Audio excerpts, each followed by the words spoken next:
Everything that happens in your life, you take a nice picture of it and push it up. Doesn't it happen nowadays? Watch out, be careful.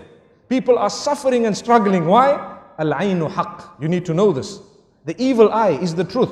The hadith says, you are inviting people to have the evil eye on you. Look what I ate. Wallahi, I've seen people's profiles. Every meal, they change the picture. Why? Because I had turkey. Wow. Did you have turkey?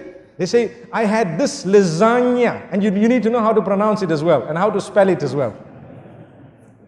And I had this and that, and this is the juice I had, and the drink I had, and this is where I went, and this is the hotel I stayed in, and this is how beautiful this was, this is the dress I bought, and this, every single thing. And every while, you dress your child and the picture is up, and you dress another child and the picture is up. Wallahi, there is a lesson. Go back to Surah Yusuf. There are 2 times that we learn a lesson in this surah, in this regard.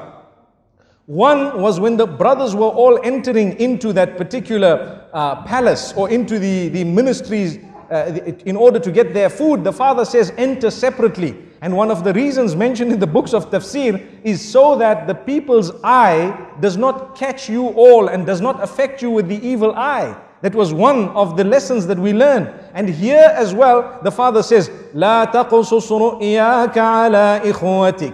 Do not relate this dream to your brothers. Do not relate it to your brothers.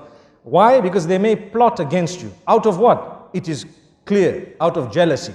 And the hadith says, إِنَّ الْحَسَدَ يَأْكُلُ الْحَسَنَاتِ كَمَا تَأْكُلُ النَّارُ الْحَطَبِ. Indeed, jealousy would eat away at your good deeds in the same way that fire would eat a dry log. And we know this. So my brothers and sisters, think for a moment before you upload your pictures and before you actually put your food and everything else. You know, we are not saying that you should divorce yourself completely from technology, but what we are saying, make good use of it. Make the best use of it, but do not use it to destroy your own self.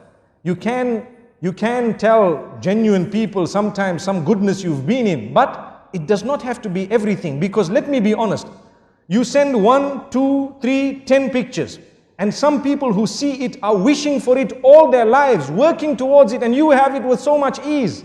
Do you think they will be able to digest it? There will come a stage in their lives when they start feeling something towards you. Look at this person, they have heaven on earth, and they don't know the problems you have in this dunya. Why don't we put up well, I'm not encouraging it, but I'm saying, imagine if we were to put up profiles about the bad things that happened in our lives all the time.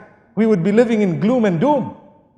But man is such by nature, he wants a good picture of himself out. He wants a good picture, everyone. We want a good image. So there's no harm in portraying that good image, but it does not need to be the finer details of your life. Leave that between you and your loved ones and those who shared it. And sometimes if you really want, perhaps once in a while, you may want to share it with a selected few. May Allah subhanahu wa ta'ala grant us a powerful and a beautiful lesson.